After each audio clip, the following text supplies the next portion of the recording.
So hey guys welcome back to my daily new blog. आजको ब्लगमा तपाईँहरूलाई स्वागत छ। आजको ब्लगमा मैले के गर्न गइरहेको छु भनेर टाइटल र थम्बनेल लिएर थाहा पाइसक्नु होला गाइज। अनि आज हामी जान लागिरहेको छौँ हाडे काफल खान। अनि यतातिर चाहिँ हाडे काफल पाइन्छ भनेर भन्थेन भाइले, र हामी दुई भाइ भएर लाग्यौँ हाडे काफलको रुख भएतिर।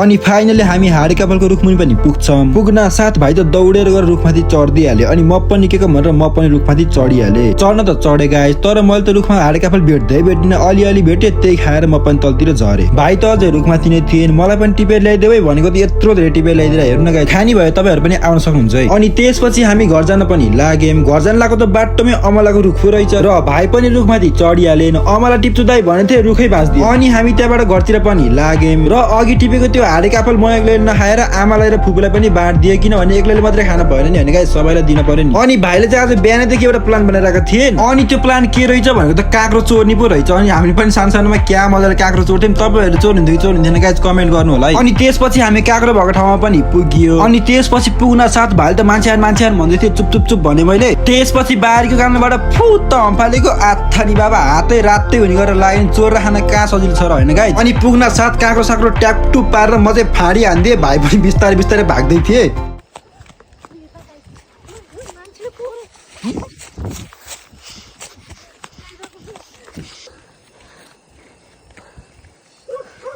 मान्छेले कुकुर छोड्दियो।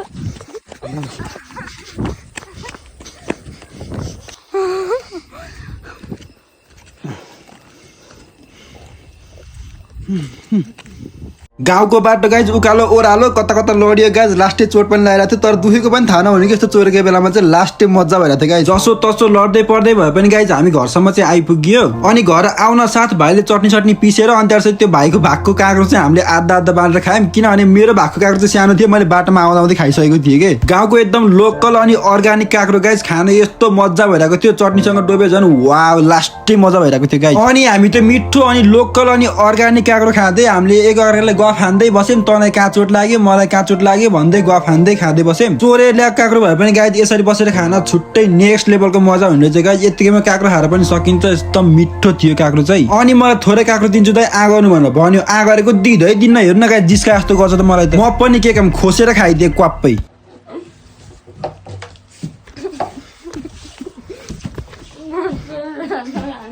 सो हे गाइज आजको लागि यति नै। अनि see in the next video. के कमजोरी भयो कमेन्ट पनि गरिदिनु होला गाइज। अनि यस्तै इन्ट्रेस्टिङ भिडियोहरू हेर्नको लागि मलाई लाइक सेयर एन्ड सब्सक्राइब गर्न नबिर्सिनु होला है।